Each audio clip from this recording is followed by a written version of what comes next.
Assalamualaikum warahmatullahi wabarakatuh. Pada kesempatan kali ini kita akan membahas mengenai kasus-kasus khusus penyelesaian masalah program linier ketika kita menyelesaikan masalah tersebut menggunakan metode grafik. Mengapa kita harus mengetahui kasus-kasus ini? Karena ini nanti akan kita gunakan sebagai antisipasi atau persiapan mengenai solusi metode grafisnya atau solusinya seperti apa. Nah, sehingga kita bisa menduga nanti, ketika ini kasus seperti ini, sesungguhnya ini penyebabnya karena ini. Nah, sehingga nanti kita dapat menganalisis kembali apakah permasalahan yang memang kita siapkan atau model matematika yang kita susun itu sudah sesuai atau belum, atau jangan-jangan ada kesalahan ketika kita melakukan formulasi model matematika. Baik, kita akan lihat beberapa case untuk penyelesaian masalah program linier. Sesungguhnya untuk model program linier ini adalah sebuah model kuantitatif yang dirancang bangun untuk menyelesaikan kasus-kasus tertentu. Nah, di dalam menyelesaikan atau menyederhanakan kasus-kasus nyata ke dalam model kuantitatif, seringkali ini bukan hal yang sederhana, terutama menuju ke fungsi linier. Karena di keterbatasan yang sebelumnya disampaikan, itu kendala di lapangan seringkali juga bukan sebuah fungsi linier. Nah, di satu pihak, kasus-kasus dalam dunia nyata itu memang merupakan masalah yang rumit, tetapi di lain pihak kita juga memerlukan untuk menyusun model matematika untuk penerapan program linier. Nah, dengan mengetahui jenis-jenis kasus ini, yang nanti akan kita bahas nanti, sejak awal kita pada dasarnya akan dapat menghindari kesulitan dalam penyelesaian atau ketika kita melakukan interpretasi. Apa saja case-nya? Akan kita lihat case yang pertama. Jadi ada masalah program yang seperti ini. Maksimumkan F sama dengan 2X plus 3Y, harus memenuhi kendala 3X ditambah 2Y kurang dari sama dengan 2, 3X plus 4Y lebih dari sama dengan 12, dan X-nya adalah variabel non-negatif. Kita akan tunjukkan untuk solusi dari masalah program tersebut menggunakan grafik dengan bantuan GeoGebra, ya. Seperti ini solusinya. Kita lihat bahwa dari pembatas yang pertama, kalau kita gambarkan 2X ditambah Y kurang dari sama dengan 2, kita gambarkan garisnya, pembatasnya yaitu 2X tambah Y sama dengan 2. Nah, caranya kita ulang sedikit. Kalau garis ini kita potongkan dengan sumbu X, nah, maka kita akan peroleh Y-nya sama dengan 0, karena persyaratan garis memotong sumbu X adalah Y-nya sama dengan 0. Ketika Y-nya 0, maka X-nya adalah 1. Nah, berarti titik potong garis itu terhadap sumbu X adalah 1,0. 1,0, maka di titik C ini. Nah, kemudian titik potong garis ini terhadap sumbu Y di mana? Nah, garis akan memotong sumbu Y ketika X-nya sama dengan 0. Nah, ketika X-nya sama dengan 0, berarti Y-nya sama dengan 2. Sehingga titik potongnya adalah 0,2. Ini titik potongnya yaitu A. Langkah berikutnya, kalau titik potongnya sudah diketahui, adalah membuat garis penghubung antara kedua titik itu. Ini, kita garis. Nah, kemudian ini kan garis batasnya, batas dari wilayah. Nah, wilayahnya yang mana ketika 2X tambah Y kurang dari sama dengan 2? Kita uji coba di sembarang titik. Yang paling mudah adalah O, 0,0. Bagaimana kalau 0,0 posisinya apakah kurang dari 2 atau lebih dari 2? Nah, ternyata kurang dari 2. Berarti wilayah yang memuat O itu adalah wilayah yang memenuhi kendala yang pertama ini. Dengan cara yang sama kita dapatkan wilayah untuk kendala yang kedua, yaitu yang sebelah kanan garis 3X ditambah 2Y sama dengan 12 ini. Kemudian karena variabelnya non-negatif, maka daerahnya itu hanya di kuadran 1. Nah, sehingga yang menjadi daerah penyelesaian sekarang mana? Ingat bahwa yang disebut daerah penyelesaian itu adalah daerah yang memenuhi semua pembatas. Nah, di sini ternyata Ada apa tidak daerah yang memenuhi semua pembatas? Ternyata tidak ada. Nah, kalau tidak ada berarti tidak memiliki penyelesaian yang layak atau tidak ada penyelesaian yang layak. Maka pada kasus ini disebut kasus ketidaklayaan atau invisible solution, penyelesaian yang tidak layak.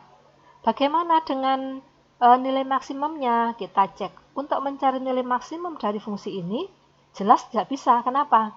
Karena dia tidak memiliki daerah yang layak, daerah penyelesaian yang layak.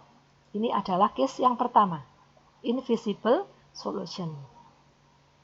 Suatu kasus program linier diharapkan untuk memberikan suatu jawab optimal yang akan membantu manajemen dalam membuat keputusan atau memilih alternatif. Tetapi seperti contoh tadi, kadang hasil yang diharapkan tidak menjadi kenyataan karena dalam kasus itu penyelesaiannya tidak memberikan hasil yang nyata atau tidak ada penyelesaian yang layak. Ini atau nama lainnya namanya pseudo optimal solution atau invisible solution. Nah, penyebab utamanya apa sehingga muncul kasus tersebut? Seringkali penyebab utamanya adalah kesalahan dalam menentukan tanda kendala. Bisa jadi yang harusnya lebih dari, dituliskan kurang dari. Atau kesalahan dalam penjabaran kasus ke dalam model matematika. Bisa juga seperti itu. Artinya menyusun kendala atau pembatasnya ada kesalahan seperti itu. Nah, cirinya adalah bahwa itu tidak memiliki daerah penyelesaian. Seperti dalam gambar tadi, tidak ada daerah yang memenuhi seluruh pembatas. Ini adalah case yang pertama. Kita akan lihat untuk case yang kedua. Nah, case yang kedua ini maksimumkan F sama dengan 3X plus 2Y harus memenuhi kendala 2X tambah Y lebih dari sama dengan 4, Y kurang dari sama dengan 2, X plus 2Y lebih dari sama dengan 4, dan X Y-nya non negatif. Kita akan lihat untuk case ini.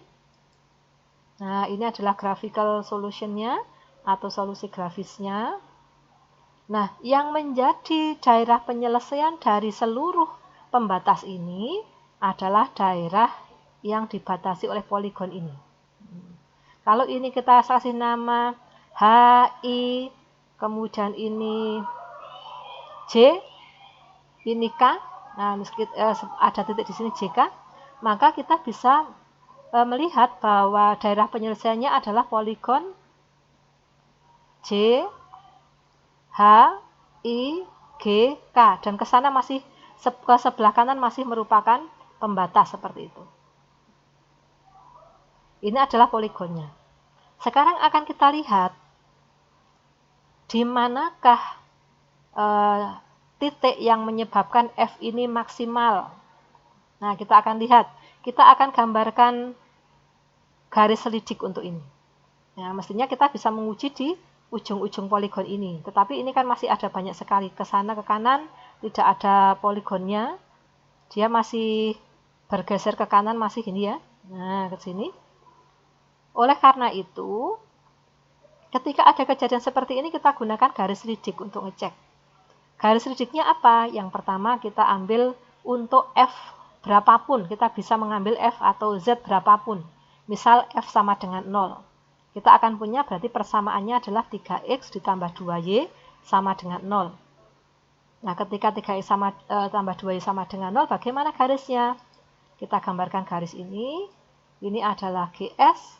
3X plus 2Y sama dengan 0. Sekarang bagaimana kalau ini kan di 0? Sekarang bagaimana kalau di ujung-ujung poligonnya? Kita ambil sekarang misalnya yang kedua ini poligon yang pertama di I. Nah, kita ambil bagaimana koordinatnya? Nah, tentu ketika X dan Y di sini kita misalnya ada titik ini ya. Kita masukkan ke dalam F, kita akan dapatkan 3X tambah 2Y itu adalah suatu nilai tertentu. Karena ini belum kita ketahui titiknya, tadi kita belum menghitung ya. Kita akan menentukan dulu grafiknya atau garis selidiknya adalah 3X plus 2Y sama dengan titik-titik. Nah, nanti kita isi nanti. Nah, ternyata ke kanan. Ini titik yang pertama. ambil lagi titik yang lain, kita ambil garis lidiknya. Nah, misalnya titik 4,0. Kita tahu 4,0 karena tadi ini belum kita ketahui, ini 4,0. Karena ini 4,0 berarti garis ini adalah garis yang melalui 40. Yaitu siapa? 3x plus 2y sama dengan ff-nya berapa ketika garis itu melalui 4,0. Berarti 3 kali 4 ditambah 2 kali 0. Berarti 12. Maka f-nya 12. Sehingga garis lidiknya adalah 3x ditambah 2y sama dengan 12. Kita ingat bahwa ini garisnya adalah 3x plus 2y sama dengan 0. Ini garis 3x plus 2y sama dengan 12. Ke kanan positif. Nah, sekarang kira-kira kalau di tengah ini berapa? Apakah ini lebih dari 12 ataukah kurang dari 12? Nah, karena dia di sebelah kirinya, kita tahu bahwa ini di sebelah kiri dari garis yang ketiga ini, ternyata dia 0 lebih kecil dari 12, kita bisa mengatakan bahwa ini juga akan kurang dari 12. Anda bisa coba di titik-titik ini. Apakah 12 ini merupakan F maksimum? Nah, kita lihat apakah di sebelah kanannya masih ada titik dalam daerah penyelesaian. Kalau masih ada titik pada daerah penyelesaian di sebelah kanan garis tersebut, maka ini belum tentu ini maksimum, masih ada di sebelah kanannya lagi. Karena apa? Semakin ke kanan garis lidik, maka nilai F-nya akan semakin besar. Nah, kalau ini ke kanan lagi, tentu kita akan mendapatkan nilai yang semakin besar. Apakah betul demikian? Nah, kita lihat. Sekarang garis ini melalui 6,0. Bagaimana kalau 6,0? Oh, berarti X-nya 6, Y-nya 0. Sehingga F-nya adalah 18.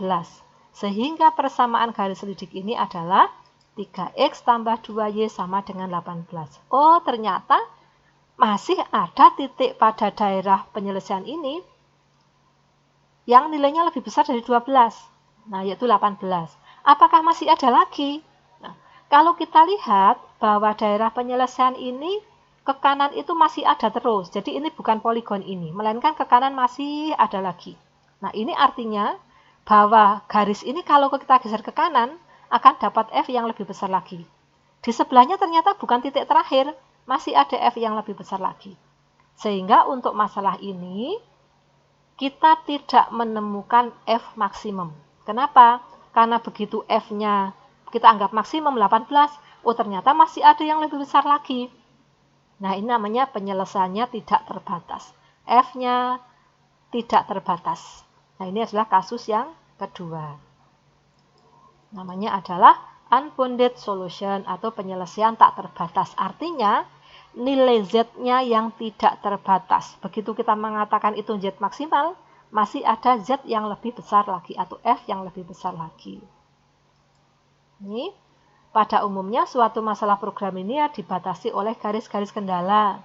Namun, program linear yang meminimumkan fungsi tujuan seringkali memiliki daerah penyelesaian yang tidak terbatas luasnya. Ini lebih ke program linear yang meminimumkan. Nah, tapi dalam kasus tadi yang diinginkan itu daerah memaksimumkan. Maka ketika dia memaksimumkan tetapi daerah penyelesaiannya tidak terbatas luasnya, tentu kita tidak mendapatkan F yang maksimum. Nah, kasus ini juga terjadi pada masalah memaksimumkan fungsi tujuan. Tadi karena DP-nya tidak terbatas, maka nilai fungsi F juga tidak terbatas. Jadi kita bisa membuat dugaan bahwa ketika daerah penyelesaiannya itu tidak terbatas, kita menduga bahwa nilai F-nya juga tidak terbatas.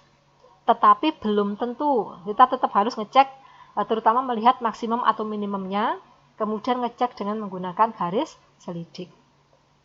Kalau itu masalah minimum, daerah penyelesaiannya tidak terbatas, tentu masalah minimumnya bisa kita cari. Sebagai contoh dalam kasus ini, nah ini, kalau ini masalahnya minimum, maka titik minimumnya di sini. Ya, ada. Karena ketika di sini memang lebih kecil lagi 0, tapi dia bukan daerah penyelesaian. Sehingga titik terkecilnya atau F minimumnya ada di titik ekstrim ini. Nah, kita lihat bahwa kita bisa melihat kalau titik pertama pada daerah penyelesaian yang dilalui oleh garis lidik itu merupakan titik minimum, titik ekstrim minimum, dan titik terakhir pada daerah penyelesaian yang dilalui oleh garis lidik, dia menjadi titik ekstrim maksimum. Kita bisa cek lagi, Anda bisa cek lagi di video yang sebelumnya mengenai bagaimana membuat dan menggunakan garis lidik. Oke, kembali ke sini. Nah, kasus ini muncul karena kekeliruan dalam penentuan fungsi tujuan, penentuan kendala yang kurang lengkap. Nah, cirinya adalah penyelesaiannya DP-nya tidak terbatas sekali lagi. Tapi sekali lagi juga harus dicek maksimum atau minimumnya. Meskipun dimungkinkan untuk membangun masalah program linear dengan solusi tak terbatas secara numerik, tetapi ketika sesungguhnya tidak ada masalah program linear yang solusinya tidak terbatas. Jadi kalau secara teoritis seperti ini, ada kasus penyelesaian tidak terbatas, tetapi di lapangan tidak ada kasus seperti ini. Selalu solusinya adalah terbatas. Kita lanjut case 3, masalahnya seperti ini, ya. Dan ini adalah graphical solution-nya. Oke, kita lihat manakah daerah yang merupakan daerah penyelesaian. Nah, daerah yang menjadi penyelesaian kedua pembatas ini adalah DBE. Ini dia menjadi penyelesaian dari yang kedua, dan juga menjadi penyelesaian dari yang pertama. Berarti daerah penyelesaiannya adalah DBE. Nah, kalau seperti ini, untuk menentukan nilai maksimumnya bagaimana? Nah, tadi masih sama menggunakan garis lidik 2x plus 3y sama dengan 0. Nah, kita geser ke kanan, maka titik terakhir yang dilalui adalah D. Maka ini akan memberikan nilai maksimum di ketika titiknya D ini, di titik D, titik ekstrim maksimumnya D. Nah, 2 ini yaitu 0,2, tinggal kita masukkan berapa nilai maksimumnya. X-nya 0, Y-nya 2, berarti F-nya sama dengan 6. Maka penyelesaiannya adalah 6. Sekarang seandainya kita buang pembatas yang kedua. Pembatas yang pertama ini yaitu X tambah 2Y kurang dari sama dengan 6. Apakah daerah penyelesaiannya berubah apa tidak? Nah, ternyata ketika ini kita buang, kita nggak usah pakai 3x plus 2y kurang dari sama dengan 6. Ternyata daerah penyelesaiannya ya masih sama DBE. Nah, oleh karena itu, pembatas ini namanya pembatas yang tidak aktif. Ya, kendala yang tidak aktif. Atau seandainya ini ada ataupun tidak akan mempengaruhi nilai F. Tidak akan mempengaruhi daerah penyelesaian. Maka ini seandainya ini kita buang atau kita hilangkan, juga F-nya tetap 6, seperti itu. Maka ini namanya kendala yang tidak aktif, atau namanya kelebihan pembatas, kepunjulan gitu. Kelebihan pembatas. Ini case yang ketiga, yaitu redundant constraint atau kelebihan pembatas. Nah, kendala atau pembatas ini adalah putusan-putusan yang mungkin dibuat oleh manajemen.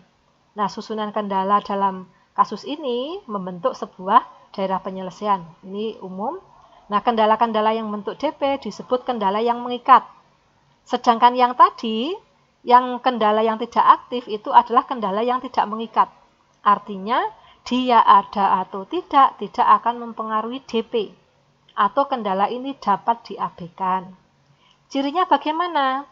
Yaitu ketika diselesaikan dengan menggunakan solusi grafis, ada kendala yang tidak masuk dalam DP seperti tadi. Ya. Oke, ini case yang ketiga. Kita lanjut case yang keempat. Case yang keempat seperti ini. Nah, ada fungsi F, ya. Kemudian solusi grafisnya. Oke. Sama seperti tadi, kita gunakan garis lidik untuk menentukan nilai F-nya. Di 0,0 berarti ini persamaannya adalah 2x ditambah y sama dengan 0. Kita ambil untuk garis lidik yang lain, kita geser ke kanan, seret. Nah, di manakah titik terakhir pada daerah penyelesaian yang dilalui oleh garis selidik ini, ketika ini kita geser ke kanan, ternyata dia hanya bukan di satu titik. Ada titik A, kemudian ini perpotongannya kita lihat, dia adalah titik F 3,1. Berarti A dan F ini dua-duanya merupakan solusi. F 3,1 betul apa tidak? Menjadi solusi maksimum. Kita masukkan 2 kali 3 tambah 4 kali 1. F-nya 10. Nah, sekarang kalau di sini di A, apakah betul juga solusi? 0,2 ya, 2 ya. 0,2 setengah. Nah, 0,2 setengah. Kita masukkan. X-nya 0, Y-nya 2 setengah. Berarti 2 setengah kali 4 juga 10. Nah, ternyata baik di A dan F nilai maksimumnya adalah 10. Artinya kasus ini mempunyai penyelesaian optimal lebih dari 1, yaitu ketika di titik A alternatifnya X-nya 0, Y-nya 2 setengah, atau X-nya 3, Y-nya 1. Apakah hanya 2 saja? Nah, kita bisa nggak mencari titik-titik di sini? Nah, ternyata kalau kita tidak diperlukan bentuknya adalah bentuk yang X-nya itu integer atau bilangan bulat, ternyata ada banyak sekali titik-titik di sini yang merupakan pasangan X dan Y yang tidak bilangan bulat. Artinya penyelesaiannya lebih dari 1, bahkan lebih dari 2 seperti itu. Maka ini namanya adalah case yang kedua, yaitu multiple optimum solution atau penyelesaian optimum ganda atau lebih dari 1. Ini penyelesaian tersebut memberikan lebih dari 1. Biasanya hanya 1 jawab optimal, tapi dalam case ini lebih dari 1. Nah, apabila persoalan tersebut diselesaikan dengan metode grafik seperti gambar tadi, maka titik optimalnya tampak lebih dari 1.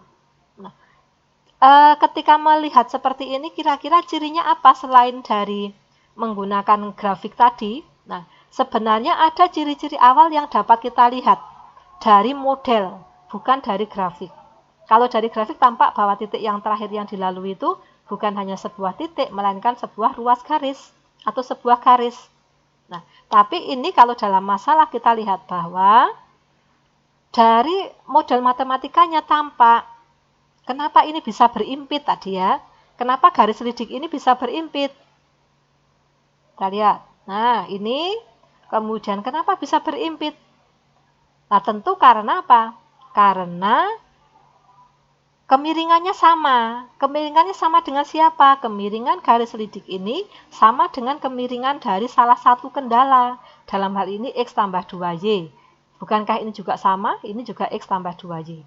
Jadi ketika garis selidik atau fungsi Z-nya memiliki kemiringan yang sama dengan salah satu pembatas, maka dimungkinkan untuk terjadi penyelesaian optimum lebih dari 1. Meskipun itu juga tidak selalu, kita harus melihat ke dalam konteksnya. Tetapi itu setidaknya memberikan gambaran awal ada kemungkinan terjadi kasus penyelesaian optimum lebih dari 1. Oke, demikian tadi penjabaran mengenai beberapa case dalam masalah program linier. Nah, nanti kalau kita berikan sebuah masalah program linier dan diberikan atau Anda menyelesaikan menggunakan solusi grafis, harapannya adalah Anda dapat menentukan jenis kasusnya seperti apa. Baik, terima kasih untuk hari ini. Ketemu lagi di materi yang berikutnya. Assalamualaikum warahmatullahi wabarakatuh.